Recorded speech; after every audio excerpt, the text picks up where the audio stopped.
Finally एक बहुत अच्छी खबर है कि बहुत मुश्किल से हम सभी ने भैया को तैयार किया है कि सबसे ज्यादा प्रश्न जो मन में आता है और मन में ही रह जाता है। तो आज ऐसे प्रश्न का हम लोग भैया से भैया ने हम लोग को छूट दी है कि आज के दिन हम लोग भैया से कोई भी प्रश्न, चाहे निजी जिंदगी से जुड़ी हो चाहे किसी चीज से भी जुड़ी हो, तो हम लोग उनसे प्रश्न कर सकते हैं। हमारे साथ हमारे भैया जो हैं एसआई हैं, जो कि 62 रैंक जिनका था 2021 में। हमारे मित्र मनीष हैं और हमारे मित्र प्रशांत जी हैं। देखिए उनका चेहरा देखिए जो है कितने खूबसूरत लगते हैं। तो इनकी खूबसूरती का राज भी जानेंगे क्या है आखिर, लेकिन उसके पहले ये जानेंगे कि जैसे सबसे बड़ी समस्या युवाओं में क्या होती है कि हमारी जो अवस्था पढ़ने की होती है, तैयारी करने की होती है, वही अवस्था प्रेम करने की भी हो जाती है। तो कई लोग बताते हैं कि अगर आप कर रहे हैं तो आप साथ में पढ़ाई नहीं कर पाएंगे। कई लोग तो ये भी कहते हैं, जैसे एग्जाम्पल में आप विकास दिव्यकीर्ति सर को ले सकते हैं, और भी बहुत सारे ऐसे उदाहरण हैं जिन्होंने प्रेम के साथ जो है अपने कैरियर को भी चुना। जैसे कि मूवी आई थी 12 फेल, उसमें मनोज थे और श्रद्धा, उन दोनों ने प्रेम को भी साथ लेके वो आगे बढ़े और उन्होंने सफलता भी पाई। तो कहीं कहीं क्लियर नहीं हो पाता कि प्रेम को साथ लेकर चलें या फिर प्रेम को छोड़ दें, या फिर उसे आप अट्रैक्शन भी कह सकते हैं। तो भैया से पूछेंगे कि उनके सफलता के पहले उनके जीवन साथी या उनकी कोई गर्लफ्रेंड या ऐसा कोई पार्टनर उनका था, या फिर उसके बारे में बात करेंगे। तो भैया क्या मतलब ऐसा था क्या कभी? नमस्कार सभी को। देखिए, मैं प्यार का दुश्मन तो हूं नहीं, ना ही मैं बोलता हूं कि प्यार ना करो। लेकिन ये जो आपने एग्जाम्पल बताया 12th फेल या विकास सर का, बिरले ही एग्जाम्पल होते हैं कि दोनों साथ में रह के तैयारी कर पाए। डिस्ट्रैक्शन ज्यादा होता है, अट्रैक्शन कम होता है पढ़ाई से। तो मेरा तो अनुमान यही है कि जैसा हमारा वेदों में पुराणों में बताया गया है, 4 अवस्थाएं जो हमें बताई गई हैं। जो पहली अवस्था है ब्रह्मचर्य, तो शुरू के 1/4 25 साल तक आप ब्रह्मचर्य का पालन करें, वो सबसे अच्छा, उसमें किसी बात चिंता नहीं है। और अगर आप प्रेम कर रहे हैं, प्रेमी आपका सही है, तो कोई दिक्कत नहीं। फिलहाल मैं तो शुरू में सिंगल ही था और लगातार सिंगल ही हूँ। शादी के बाद डबल हुआ हूँ, इससे पहले सिंगल ही था। हाँ। मेरा ये कहना है कि भैया बड़ा नापातुला जवाब दे रहे हैं। इसके पीछे ये कारण है कि भैया की शादी हो गई है अभी घर भी जाना है उनको आगे का। हमें लगता है कि भाभी ने इन्हें पहले से ही इतना डरा के रखा है कि जो है अगर ये ऐसा कोई पार्टनर रहा भी होगा, आपको लगता है कि मतलब इतनी उम्र बीत गए और ऐसा पार्टनर नहीं रहा होगा? हमको तो नहीं लगता। मनीष, आपको क्या लगता है? अरे हमको भी नहीं लगता भाई। हमारी उम्र अभी 22-23 साल है। जब हम लोग का मन इतना ज्यादा विचलित हो रहा है, तो सर तो लगभग इस समय 26-27 साल के हैं। इनका मन क्यों ना विचलित हुआ होगा? सर अच्छा, हमारा एक क्वेश्चन आप बताएंगे। जैसे मान लीजिए कि लड़कों क्या होता है ना, पढ़ते हैं, उसके बाद उनको कहीं ना कहीं प्यार हो जाता है। 22-23 साल की उम्र, हमारी उम्र है प्यार करने की, पढ़ने की भी यही है। उसके बाद लड़की क्या होती है ना, कस्में खाएंगी झूठे, उस हर एक चीज मतलब कर लेंगे कि झूठे एकदम कस्में खाएंगे। उसके बाद क्या होगा ना कि ब्रेकअप हो जाएगा दोनों का, और लड़का बेचारा परेशान होगा, उसको करियर भी बनाना है, पढ़ना भी है, तो क्या करें? लड़का मूव ऑन कैसे हो? देखिए, ये तो भगवान ने हमारे ऊपर हार्मोन्स ऐसे हमारे अंदर किए हैं कि लड़की को देख के अट्रैक्शन आएगा, और आना भी चाहिए। उम्र है, नहीं आएगा तो क्या होगा, आना चाहिए। है ही नहीं सर हाँ, आना चाहिए। नहीं हुआ। नहीं यार, कभी पैकअप, पहले तो पैकअप होता है, वही नहीं हुआ है पैचअप, तो ब्रेकअप कहाँ से हो जाएगा? ठीक है, मतलब आप पूरा कबूलवाना चाहते हो कि मैं सही कबूलूं। मैं सही कबूलूंगा नहीं, प्रेशर है, समझा करो अब थोड़ा। आप कुछ डर की वजह से ना बोल रहे होंगे भाभी अच्छा, के। एक सबसे बड़ी समस्या ये होती है कि हम जितने लोगों से मिलते हैं, जितने लोगों को देखते हैं, लड़कों में आमतौर पे समस्या पाई जाती है, मुझ में हालांकि वो थोड़ा कम है। लड़कों को सभी से प्यार हो जाता है और सभी से सच्चा वाला प्यार हो जाता है। तो जैसे भैया की शादी तो हो गई है, और ये जब बुलेट से चलते हैं डबल स्टार लेकर, सर पे कैप लगाकर, तो रास्ते में प्रपोजल वगैरह मिलता है कि नहीं? क्योंकि कोई प्रमाण तो है नहीं कि इनकी शादी हुई है। तो भैया ऐसा कहीं रास्ते मिलता है आपको? यार, अब ध्यान नहीं दिया है एक्चुअली में, क्या है, थोड़ा डर है, इसलिए ध्यान नहीं दिया है उस चीज का। प्रपोजल का देखो, कल से ट्राई करता हूँ, कोई अगर मिलता है तो देखता हूँ, बाकी आगे बात नहीं चलाऊंगा, नहीं तो क्या फायदा, दिक्कत हो जाएगी। शादी आपकी हुई है ना? हाँ, शादी में। भाभी से डर लगता है? भाभी से डर लगता है? यार, किसको नहीं लगता यार, सबको लगता है। यानी कि जो अपने एक थाने को पूरा नियंत्रण करता है, एक पूरे कई गांव का जो पूरा थाना होता है उसको नियंत्रण करता है, वो व्यक्ति एक व्यक्ति से केवल डरता है, वो है भाभी जी। और बट डरना भी चाहिए, क्योंकि नारी तो भाई सर्वोच्च हैं, जिनसे श्री कृष्ण डरते थे, श्री राम डरते थे, तो हमें भी डरना चाहिए और डरना अच्छी बात है। नारी गृह मंत्रालय होती है घर का। गृह मंत्रालय भी होती हैं, वित्त मंत्रालय भी होती हैं, सभी मंत्रालय उनके पास होते हैं। केवल एक श्रम मंत्रालय जो होता है वो पुरुषों के पास होता है। डर मंत्रालय। एक प्रश्न मेरा भैया ये है, जैसे प्रेम कहानी वगैरह सब चलता रहता है, लेकिन जैसे सब कुछ पढ़ो दिन भर, ये सब करो, उसके बाद खाना भी बनाओ उसी में, ये सबसे बड़ा समस्या लगता है। और जब बाहर जाओ कहीं पर इधर उधर, तो खाना अच्छा नहीं, दाल तो ऐसा मिलता है कि डूब जाओ उसी में पकड़ के। प्रयाग तो उसके लिए क्या किया जाए? मतलब प्रयागराज का सबसे फेमस है, जैसे भैया तुम मान लीजिए प्रयागराज हालांकि तैयार नहीं किए हैं, सबसे फेमस है दाल चावल चोखा। तो आपको क्या करना है, सिंपली दाल लेना है, चावल लेना है, दाल को कुकर में उसके ऊपर एक भगोना रख के उसमें चावल डाल दीजिए, और भगोना बगलिए 2-3 आलू और 2-3 टमाटर, उसके बाद 1 सीटी मरवा दीजिए, बस निकालते बाद कूच बना के खाइए। जैसे आप अगर खुद खाना बनाएंगे तो आप मतलब अपने आने वाले पार्टनर का के लिए कुछ सीख रहे हैं, समझ रहे हैं? तो वो बात तो सही है, जैसे एक टाइम ये सब चल जाता है, दूसरे टाइम के लिए क्या करें? जिस टाइम रोटी बनाना होता है, रोटी बनाने में बड़ी समस्या है, इसके लिए भैया जवाब देंगे क्या करते हैं। देखो भैया यार, मैं खाना बनाना मुझे आता नहीं है, और ये मेरी कमजोरी है, इसलिए मैं बात भी सुनता हूँ।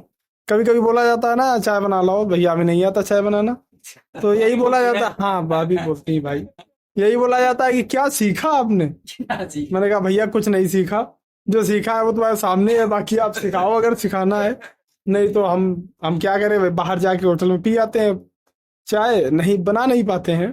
तो ये सवाल तो खैर ठीक है, युवाओं का है, अब पढ़ाई भी कर रहे हैं, खाना भी बनाए, लेकिन सफर है, ये भी याद रहेगा, खाना बनाते थे, पढ़ाई करते थे, ये सब यादगार चीजें हैं, याद रहेंगी आपको। देखिए, जो है खाना बनाना और आसान हो जाता है। जैसे अगर आपके पास कोई महिला मित्र हैं, तो आप उनसे बात करते करते आप खाना बनाएंगे। तो मैं आपको प्रसन्न भाई पर्सनल सलाह दे रहा हूँ, ये सलाह मैंने मनीष भाई से ली थी, कि अगर आप अपनी गर्लफ्रेंड से बात कर रहे हैं, अपने जीवन साथी से बात कर रहे हैं, अपने संघर्ष के साथी से बात कर रहे हैं, तो आप उनसे बात करते वक्त खाना बनाएंगे तो खाना स्वादिष्ट भी बनता है और खाने में ऊबन भी बनाने में नहीं लगती है। तो मैं आपको सलाह दूंगा कि पहले नंबर कॉल क्या करिए, कल शाम को खाना बनाने के बजाय गर्लफ्रेंड ढूंढने जाइए, उसके बाद परसों से खाना बनाना शुरू करिए। भाई कुछ भी हो, लेकिन इस मामले में एक्सपीरियंस बहुत है आपको। अनुभव नहीं, जैसे अनुभव क्या होता है कि हम लोग जो है जैसे अपने जीवन से कितना सीख लेंगे, हमारे अगल बगल के पर्यावरण से, हमारे और मित्रों से सीख ज्यादा मिलती है। भाई अगल बगल के पर्यावरण तो सीख मिलती है, खुद का एक्सपीरियंस है ना आपका, आपका बहुत खुद का एक्सपीरियंस है। मुझे भी लग रहा है कि भाई का एक्सपीरियंस है, भले ही बताए ना क्या है, चेहरा कितना भी आदमी छुपाए, चेहरा छुपता नहीं है, आ जाता है कहीं ना कहीं आ जाता है। मैंने चेहरे किताबें पढ़ी हैं, साथ साथ चेहरे भी पढ़े हैं, चेहरे के पीछे क्या है वो, हाँ वही काम है, रोज का ये देखने को मिलता है। पढ़ी है, भले ही धोखा खाया है, लगता है 3-4 बार खाया है, बार बार खाया है। अच्छा, ये जरा बताइए, जैसे मतलब कि अक्सर सब लोग बोलते हैं कि पुलिस वाले घूस लेते हैं, मतलब तो ये समस्या, मतलब जरा आप बताइए, मतलब आप दिन में कितना घूस ले लेते हैं, या फिर आप एक ईमानदार अफसर हैं, या भारत सरकार के जो है आप एक अच्छे जो है हम लोग के अच्छे पथ प्रदर्शक हैं, एक ईमानदार हैं? तो मतलब लोग में मिथ ये रहता है कि सभी एसआई, सभी कांस्टेबल किसी ना किसी तरीके से बाहरी पैसा लेना चाहते हैं, तो कैसा है क्या? देखिए, ये मिथ है और ये मिथ ही है, इसमें कोई सच्चाई नहीं है। मुझे तो 6 महीने हो गए ज्वाइन किए हुए, किसी ने आज तक 1 रुपया नहीं दिया, और ना ही मैं लेना चाहता हूँ। सरकार 60,000 रुपए दे रही है, मैं पर्याप्त है, कोई दिक्कत नहीं है। ये सब झूठ है, ये लोग क्या है शुरू से अफवाह बना रखे हैं, क्योंकि क्या है कि पुलिस उनको डांटती है कोई काम करने से, तो उन्हें लगता है उनको ये बोल के सुकून मिलता है कि पैसे लेते हैं, ये बोल के उनको सुकून मिलता है। और आदमी को सुकून मिलता है, वो कुछ भी बोलते, जैसे गाली दे के, भले ही गाली किसी को लग नहीं जाती, लेकिन उसको लगता है हाँ मैंने गाली दे दी, चलो मेरा सुकून मिल गया, बदला हो गया। बदला कुछ नहीं, ऐसा नहीं है, कुछ मिथ है। पैसे वैसे कोई नहीं लेता है, सरकार पैसे दे रही है पर्याप्त, और कोई दिक्कत नहीं है ऐसी। एक बात भैया मुझे ये पूछना था, थोड़ा सा हटके है इस टॉपिक से, कि पुलिस विभाग में जिस प्रकार से मतलब आपस में विभाग में गालियां वालियां का जो प्रचलन है, वो किस प्रकार से, मतलब ये सच्चाई है या फिर मतलब ऐसा कुछ नहीं है, बहुत मतलब सीरियस वे में बात होता है, या फिर गाली आपस में देते हैं, या क्या किस तरह से है? पुलिस विभाग हो या कोई भी हो, हम लोग समाज की कड़ी हैं। समाज में हम आम बोलचाल भाषा में जैसे थोड़ी बहुत लैंग्वेज का हो जाता है, वही उसमें भी है। इतना खास कुछ है नहीं कि अलग से गालियां सिखाई जाती हैं या हम लोग बोलते हैं, ऐसा कुछ नहीं है। जैसे सब लोग बोलते हैं, बोलने में एक दो बार निकल जाता है तो वैसे ही निकल जाता है, उसका मतलब ये नहीं होता किसी की बेइज्जती करना। वो अब ये या तो ये बोलें कि हमारे समाज की आम बोलचाल भाषा हो गई है, तो वही है, और वो नॉर्मल है। किसी वो दिल में आता वही बात है कि अब समाज में गालियों ने स्थान अपना ले लिया है, ज्यादा नहीं, थोड़ा बहुत ही सही। लेकिन फिर भी पुलिस वाले ऐसा नहीं कि गाली देते हैं, गाली नहीं देते हैं, अच्छे से बात करते हैं, सभ्यता से बात करते हैं, और सभी लोग अच्छे हैं। नहीं, गाली का मतलब ये नहीं कि आप जनता में या किसी को गाली दे रहे हैं, मतलब अंदर आपस में दोस्तों से या फिर कलीग से, अपने आपके पद के हैं, आपसे छोटे हैं। दोस्त वाली बात है कि दोस्त जो है, चाहे वो अधिकारी रैंक रहे हैं, दोस्त के बीच में सब कुछ जायज है। चाहे कोई भी गाली आपस में हम दे सकते हैं, लेकिन हम इतना ध्यान रखते हैं कि अगर हम एक मतलब भारत सरकार ने हमें एक अच्छा नेतृत्वकर्ता बनाया है, तो हम समाज के सामने ऐसा उदाहरण पेश करें कि समाज में हमारा गलत मैसेज ना जाए। क्योंकि पूरा भारतवर्ष का जो ये आंतरिक लोकतंत्र में सब कुछ सही तरीके से चल रहा है, ये एक पुलिस बल के माध्यम से सब चल रहा है। सब छोटी सी चीज जितनी कड़ी है, क्योंकि अगर देश अंदर से मजबूत है तो हम बाहर से मजबूती ला सकते हैं, और अंदर से मजबूत कौन कर रहा है, सुरक्षित कौन रख रहा है, वो पुलिस बल ही है। तो भाई मैं तो यही कहना चाहूंगा कि आज हम लोग शांति से सो पा रहे हैं घरों में अपने, तो वो कहीं ना कहीं एक पुलिस वाले की वजह से ही हो रहा है, और हम आर्म फोर्सेस हमारे इन्हीं लोग की वजह से हो रहा है। तो सैल्यूट है आप लोगों को। धन्यवाद। मैं आपको बताना चाहता हूँ, पुलिस बल एक बहुत ही अनुशासित बल है। हम अपने सीनियर से बहुत ही अनुशासन में, सीनियर हो या जूनियर, सबसे बहुत अच्छे से बात करते हैं। और जो पहली बात तो हम एक फैमिली की तरह रहते हैं, तो नॉर्मली जो बातचीत होती है हमारी, बहुत अच्छे मजाक, हंसी मजाक जैसे सब करते हैं वैसे हम भी करते हैं। ऐसा नहीं कि परमानेंट स्ट्रेस में रहें, आपस में मजाक भी करते हैं, लेकिन बहुत ही अनुशासित बल है। सीनियर से कैसे बात करनी है, जूनियर से कैसे बात करनी है, ये हम लोगों को सिखाया भी जाता है, और समाज को देखते हुए हम उसको फॉलो भी अच्छा करते हैं। सर, एक सबसे बड़ी समस्या एक समाज के सामने आती है, बहुत बड़ी समस्या है। जैसे अगर कोई पुरुष जो है महिला से छेड़खानी करता है, तो उसकी शिकायत महिला जाके थाने में करती है, और पुरुष को कार्यवाही की जाती है उसके साथ। कई बार होता है कि महिलाएं पुरुष को छेड़ती हैं, ऐसा संभव भी है, संभव है भाई। लेकिन पुरुषों की जो है कार्यवाही नहीं होती। अगर पुरुष थाने में जाते हैं, मान लीजिए भैया ऐसा कोई केस आया कि मतलब कोई पुरुष आपके पास आया और आपसे पूछा कि मुझे वो महिला छेड़ रही थी, तो आपका रिएक्शन कैसा था? आपने उसको शाबाशी दी या फिर क्या, कैसे प्रोसेस है उसके बारे में? ऐसा खैर केस तो नहीं आया है, लेकिन हाँ मैंने सुना था कि एक बार कोई लड़का था 16-17 साल का, तो उससे लगभग डबल उम्र की कोई औरत रही होगी, तो छेड़ा था, उसने एप्लीकेशन लिया था। तो जो कार्रवाई लड़का अगर कुछ करता है लड़की के साथ तो वो होती है, तो लड़कियां भी अगर करती हैं तो सेम कार्रवाई है। जो एक एक्ट बना है वो सेम है, दोनों पे लागू होता है। और दूसरी चीज मैं बताऊं कि हमारा समाज शुरू से पितृसत्तात्मक या पुरुष प्रधान रहा है। उसमें अगर हमने हजारों साल औरतों पे अत्याचार किए हैं, अब इस समय उनको बराबर लाने के लिए अगर उनको प्रायिकता दी जा रही है तो इसमें कोई गलत नहीं है। और दूसरी चीज ये है कि कोई अत्याचार नहीं करता है। अगर किसी के साथ गलत होता है तो वो शिकायत करता है, शिकायत करने के बाद उसकी जांच की जाती है। जो पुलिस का एक काम है न्याय हित में विवेचना करना, वो निष्पक्ष विवेचना की जाती है, किसी के दबाव में नहीं। ना ये सोचा जाता है कि ये महिला है इसके पक्ष में दिया जाए, विवेचना साक्ष्य के आधार पर, और जो निष्कर्ष निकलता है वो दिया जाता है। अच्छा मान लीजिए, लेकिन भैया एक ऐसा परिवारों में देखा जाता है, अगर कोई भी पुरुष के साथ कोई महिला ऐसा करती है, वो उसे प्रपोज करती है, प्रपोज करती है या फिर छेड़ती है, तो अक्सर पुरुष समाज शाबाशी देता है कि यार मतलब पर्सनालिटी तेरी तगड़ी है, तू देखने में हैंडसम है प्रशांत भाई, तेरे साथ ऐसा हो रहा है। हमारे मनीष भाई साथ ऐसा बहुत हो रहा है इस समय, जो है वो इससे कैसे बचे हैं, ये बड़ी समस्या वाली बात है। इनके साथ दिक्कत यह है कि अपने ये जिस गांव के कृष्ण कन्हैया बने हुए हैं इस वक्त देखते हैं इनके विचारों का क्या है, आप लोग भाई देखेंगे। देखो, पहली बात तो 4 लोग बैठे हैं यहाँ, चारों में सबसे देखने में तो भाई अच्छे लग रहे हैं। हाँ, कहने में भाई से नहीं मतलब है ना, उससे नहीं भाई ये आपके साथ होता है, आप अपनी फीलिंग हमारे ऊपर चिपका रहे हैं। हमारे साथ ऐसा नहीं होता भैया, हम सीधे साधे आदमी हैं भाई, हम सिर्फ पढ़ते लिखते हैं और कुछ नहीं करते हैं, जो बात साफ। भाई ये करते हैं प्रशांत भाई ये सब। अच्छा मनीष भाई, अभी आप पूछ रहे थे कि जैसे ब्रेकअप हो जाए तो क्या करना चाहिए। इससे स्पष्ट होता है आपका कहीं पैचअप पैचअप चल रहा है, कहीं ना कहीं चल रहा है। और अगर ब्रेकअप होता है, बहुत अच्छी चीज है ये, ठुकरा के मेरा प्यार इंतकाम देखेगी, जो ये मूवी आई थी इसी पे है। इसको तो आप आपदा को अवसर में बदलिए भाई।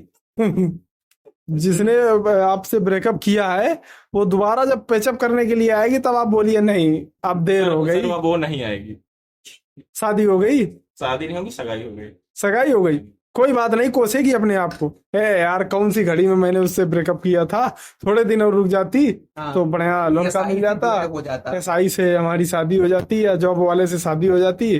क्योंकि अभी जहाँ कर रही होगी तो कुछ नहीं करता, कुछ नहीं करता, बताओ, लो निठल्ला है। अच्छा भैया, एक सबसे बड़ा सवाल, मान लीजिए आप कहीं ड्यूटी के दौरान हैं और मान लीजिए आपने वर्दी भी नहीं पहनी है और आपको उस समय कोई महिला मित्र या कोई भी महिला जो आपसे प्रसन्न है या आपसे प्रभावित है वो आके आपको प्रपोज कर देती है सीधे, तो आपका रिएक्शन कैसा रहेगा उसके सामने? पहले तो मैं उसको धन्यवाद बोलूंगा और वो जो उसका इमोशन है उसका सम्मान करते हुए मैं उसको रिप्लाई दूंगा। अभी भी नीचे, अरे ये तो थोड़ा डर है ही, खैर कोई बात नहीं। भाई तुम बीच लेकिन में याद उसकी- दिलाते हो, प्रश्न के बाद याद दिलाया करो सब चीजें। उसकी भावनाओं का भी तो सम्मान करना है। सम्मान करते हुए बताऊंगा कि हे देवी, मैं एक शादीशुदा पुरुष हूँ और आपने हमें प्रपोज किया, बहुत अच्छा लगा, धन्यवाद इसके लिए। ऑलरेडी है, हाँ, तो हमारी पूजन करेंगे। दोबारा हम आपको रिप्लाई नहीं कर सकते, बाकी आप भी बहुत सुंदर हैं। यदि हमारे मन में प्रेम होगा भी तब भी उसको हम बयान नहीं कर सकते हैं, क्योंकि मर्द तो मर्द ही होता है। चाहे शादी ऐसी बात नहीं है जो है, अगर सब करें पुरुष प्रधान समाज वर्तमान में है तो पुरुष जो है अगर वो आगे बढ़कर नहीं बोलेगा तो अभी भी डर है महिलाओं को स्पुनखा वाली कि जैसे उनका नाक काट दिया गया था अब ना नाक काट दिया जाए, इसलिए वो पहले से प्रपोजल नहीं भेजती हैं।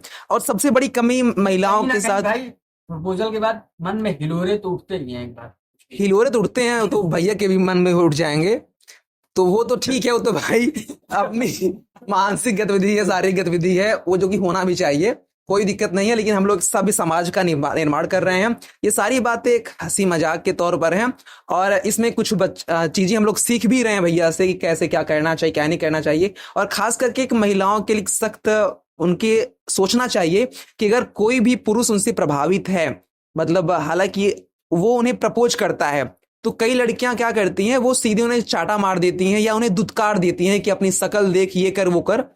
तो इस अवस्था में मेरी राय ये रहती है कि हमें उन्हें प्रेम से कहना चाहिए कि हे पुरुष या फिर जो भी व्यक्ति, मैं इसके लिए तैयार नहीं हूं, या फिर आपको और भी अच्छी मिल सकती है, मैं हो सकता है किसी और के साथ बॉन्डिंग में हूं, तो हमें थोड़ा नम्र भाषा का प्रयोग करना होगा।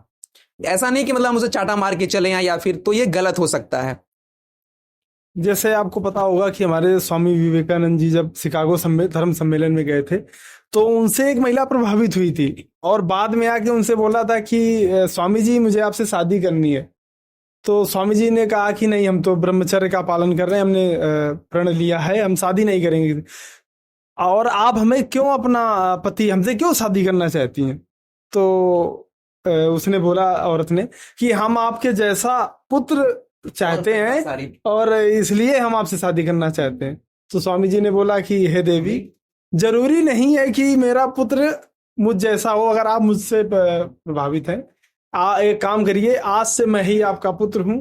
इससे क्या हुआ, दोनों काम हो गए, उनको पुत्र भी मिल गया और इनका ब्रह्मचर्य का पालन भी हो गया। तो ये सीधा, अगर कोई भी प्रपोज करता है तो इसकी भावनाओं का सम्मान करते हुए उसे अच्छा से रिप्लाई दीजिए। अगर आपको इग्नोर करना है तो रिप्लाई दीजिए जो भी है कि अभी मैं इसके लिए प्रिपेयर नहीं हूं, मैं तैयारी कर रही हूँ, जो भी है। पर हाँ, ये ध्यान रहे कि हमें अपनी भाषा में नम्र रहना है, हमें उग्र बिल्कुल नहीं रहना है। हम एक सभी समाज का निर्माण कर रहे हैं, तो हमेशा ये ध्यान रखना है कि अपनी बातों में चाहे हम उसे डांट भी क्यों ना रहे हों, तो नम्र भाषा का एक मतलब सार्थक शब्दों का प्रयोग करना है, ऐसी शब्द नहीं जो कि असामाजिक हों, और हमें एक असामाजिक तत्व नहीं बनना है, सामाजिक तत्व ही रहना है। ठीक है, तो आज का जो सेशन था वो बहुत हम लोगों ने आनंदपूर्ण मजा आया। मतलब अभी बहुत सारे ऐसे मन में प्रश्न, इसके पहले बहुत सारे प्रश्न थे कि भैया से ये करेंगे, ये पूछेंगे, वो पूछेंगे, तो भैया ने आज छूट दी थी, लेकिन छूट मिलने के बाद प्रश्न भूल सा जाता है। अगली बार ध्यान रखेंगे कि हम लोग जो है एक पेपर कलम ले रहे हैं और अब हम लोग हर दिन बहुत सारे प्रश्नों का इसमें वो लिखेंगे और आपका भी प्रश्न जो कमेंट में आया रहेगा उन प्रश्नों का भी इसमें स्थान देंगे। तो जितना मन चाहे आप प्रश्न भैया से पूछ सकते हैं, एक सफल व्यक्ति से पूछ सकते हैं। तो आपका भी प्रश्न यहाँ पे पूछा जाएगा। और भी हमारे मित्र प्रशांत, आपके मन में कुछ ख्याल हो तो आप निकाल दीजिए। अंदर ही अंदर मुस्कुरा रहे हैं, क्या बात है? नहीं जी, अभी तक मुस्कुरा तो रहे हैं, लगता है कुछ छुपा रहे हैं। मुस्कुरा रहे हैं, लगता है कुछ छुपा रहे हैं। तो भैया को क्या लगता है, क्या छुपा रहे हैं प्रशांत भाई? इनके अंदर लगता है कुछ तो है बात, कोई सवाल है जो महिलाओं से संबंधित है। कोई बात नहीं, अगर कोई महिला मित्र है और आप देख रहे हैं कि आपकी राह में रोड़ा नहीं है, तो उसको अपने राह का राहगीर बनाइए। अच्छा भी, एक बड़ी समस्या ये है कि मतलब अगर हम अपनी जाति देखकर प्यार करें तो शायद वो प्यार नहीं है। तो अगर प्रशांत भाई ऐसी कोई महिला मित्र ढूंढे हो जिनकी इनसे जाति अलग हो और उसके माता पिता रास्ते में रोड़ा बन रहे, तो आप क्या इनकी मदद करेंगे? सबसे पहले तो अगर प्यार में कंडीशन आ गई, नियम शर्तें आ गई, तो प्यार नहीं रहता है। प्यार वो होता है जो, देखिए, दो तरीके से होता है, या तो किसी के गुण देख के या तो उसके शारीरिक हाव भाव देख के। तो अगर किसी को गुण देख के आपको प्यार है तो जाति, परंपरा, समाज, ये सब एक अलग बात है, वो आप अपने मन में रखिए। लेकिन अगर प्यार में कंडीशन है कि हम इनसे प्यार करेंगे, ऐसा होना चाहिए, ये होना चाहिए, वो होना चाहिए, तो नियम हो गए ना, ये तो एक फिर नियम हो गया, प्यार कहाँ बचा। और दूसरी चीज है जो मैंने बताया, फिर वो आपके अंदर की फीलिंग है कि आप किस तरीके से उसको करना चाहते हैं जिससे आपका वो प्यार आगे बना रहे। और प्यार ये जरूरी नहीं होता है कि कंडीशन में वो, और उस प्यार होने के बाद भी कुछ कई लोग होते हैं, इस टाइम सोना है, क्या करना है, क्या खाना है, क्या पीना है, वो प्रेम थोड़ी ना है, वो तो शर्तिया अनुबंध है। अनुबंध तो कभी भी टूट सकता है। कुछ भी हो भैया, प्यार की डिफिनीशन तगड़ी दे रहे हैं। लगता है कभी कभार ये मन में ख्याल आता है, ऐसा तो नहीं है कि भैया ने लव मैरिज, मतलब जैसे कि लव किए हो फिर उसको लव को सीधे अरेंज में कन्वर्ट कर दिए हों, मतलब माता पिता भी न जान पाए और रिश्ता भी, मतलब एक जो वैवाहिक तरीका होता है करने का, ऐसा तो नहीं कि पहले लव था बाद में वो अरेंज में चेंज हुआ है, ऐसा कुछ तो नहीं है भैया? नहीं यार, बहुत दूर दूर है। हमारा घर कानपुर नगर में था और आपकी भाभी का घर कानपुर देहात में है। उधर हमारा कभी आना जाना भी नहीं हुआ है। फर्स्ट टाइम यम मंदिर में मिले थे। नगर और देहात का ही अंतर, देहांतर है लेकिन बहुत दूर का अंतर है, 100 किलोमीटर का ना। हमारी पढ़ाई सेम उसमें हुई है, वो इंग्लिश मीडियम पढ़ी हुई, मैं देसी गाँव का छोरा हूँ, देसी गाँव से पढ़ा हुआ हूँ, इंग्लिश मीडियम की पढ़ी हुई है, अंतर है थोड़ा। और हमारा हमने कभी ना मिले हैं, ना हमने देखा है, ना कोई जानकारी थी, अचानक से अरेंज मैरिज ही है भाई। अच्छा भाई, जब मतलब आपसे घर वाले बात करने लगे शादी की, तो आपके मन में ऐसे लड्डू से फूट रहे थे क्या? मतलब ऐसा कुछ तो मन में आ रहा होगा, यार शादी हो जाएगी मेरी, मैं भी सेटल हो गया, या फिर मेरी वाइफ कैसी होंगी, ऐसा कुछ ख्याल? एक सवाल मेरा ये है भैया कि जैसे शादी के पहले का क्या सीन रहता है और शादी के बाद का, मतलब लगता है क्या कि पूरी आज़ादी मेरी खत्म हो गई है, मैं आज से आज़ाद हो गया, क्या मरो लगे? क्या हो सकता है दोनों पर, इसके पीछे? अगर ये सबका अलग अलग है, मैं तो शादी के पहले ज्यादा बंधन में था, अभी ज्यादा आजाद हूँ। अब बिल्कुल सबको लगता है फ्री माइंड है, शादी हो गई, अब ये कहाँ इधर उधर ना छेड़ो ना छोड़, कोई टेंशन नहीं, फ्री माइंड हूँ। कोई अगर अट्रैक्शन भी आता है, सीधे जवाब, भैया शादीशुदा हूँ। आप उल्टा बता रहे हैं। बहुत ही अच्छा लगता है भाई, आप शादी करो, बहुत बढ़िया लगेगा। और दूसरी चीज ये है कि शादी आदि अपने समय में कर लेना चाहिए, वो भी जरूरी है। अगर आपको ब्रह्मचारी नहीं रहना है, ब्रह्मचारी रहना तो इससे अच्छा क्या है? नहीं, तुम नहीं रह सकते, लेकिन 3 ब्रेकअप हो चुके हैं। और ऐसे ब्रह्मचारी मत रहना कि डंडा लाद घुसा। अरे साहब, ये है ऐसे ब्रह्मचारी जहाँ देख नारी वहीं आंख मारी। अरे नहीं साहब, आप कैसी बात कर रहे हैं?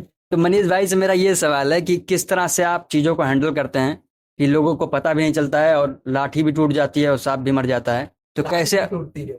हाँ, लाठी नहीं टूटती है और टूट जाती है। तो आप सभी लोग जानेंगे किस तरह से ये अपने क्षेत्र में महारत हासिल किए हैं। भाई मैं सीधा साधा इंसान, ये लोग मेरे ऊपर गलती से एलिगेशन लगा रहे हैं उल्टा सीधा। मैं बहुत सीधा इंसान हूँ, मेरी शक्ल देख के नहीं लग रहा है भाई। खिलाड़ी तो मेरे ये प्रशांत भाई है ना, आयुष भाई हैं। आयुष भाई तो यूट्यूबर भी अच्छे खासे हैं। अब मैं क्या बताऊँ, सबसे बड़े खिलाड़ी तो ये मेरे भाई हैं। आप बताइए। मैं तो बता दिया भाई एकदम। अच्छा, तो मुझे लगता है जो है मतलब मैं आपको रियलिटी बता रहा हूँ, ये रात के लगभग 1:30 बज रहे हैं। यहाँ पे कोई घड़ी होती मैं आपको दिखाता कि लगभग रात के 1:30 बजे ये पूरा फोटो जो वीडियो पूरा शूट हो रहा है। तो और हम लोग जो है, क्योंकि रात को अक्सर मौका मिल पाता, देखिए यहाँ पे जो है 1:16 हो रहे हैं, ठीक है। भैया को जो है रात को ही मौका मिल पाता है, तो हम लोग थोड़ा बातें करते हैं। और स्टडी का जो समय है खास करके रात को ज्यादा अच्छे से हो पाता है। तो अब वार्तालाप हम लोग खत्म होता है और अब मनीष भाई के पढ़ने का समय हो रहा है, संत भाई के पढ़ने का समय हो रहा है। और लगभग जितने प्रश्न थी हम लोग भैया सब लगभग हो गया है, लेकिन एक बार और मौका दीजिएगा फिर से। हम लोग निशाचर बिल्कुल बिल्कुल मौका मिलेगा, और समय हो रहा है करीब 1:30 बजने वाला है, तो हमें भी सोने की अब लग रही है और अनुमति चाहिए अब, ताकि सुबह जल्दी से उठ जाए, सुबह और ड्यूटी पे जाया जा सके। तो फाइनली अब वीडियो को एंड करते हैं। और अभी हमारे चारों मतलब सभी चारों लोग हैं, तो कैमरा बंद करने वाला कोई नहीं है, तो फिर मुझे जाना ही पड़ेगा। और एक बार फिर से आप सभी से अलविदा लेते हैं, या फिर आप सभी को, और सब्सक्राइब कर लीजिएगा जरूर, और जिससे आपको लेटेस्ट वीडियो हर रात को या हर दिन में कभी ना कभी मुलाकात आपसे होती रहेगी। मिलेंगे नेक्स्ट वीडियो में। जय हिंद। जय हिंद। बंद करा।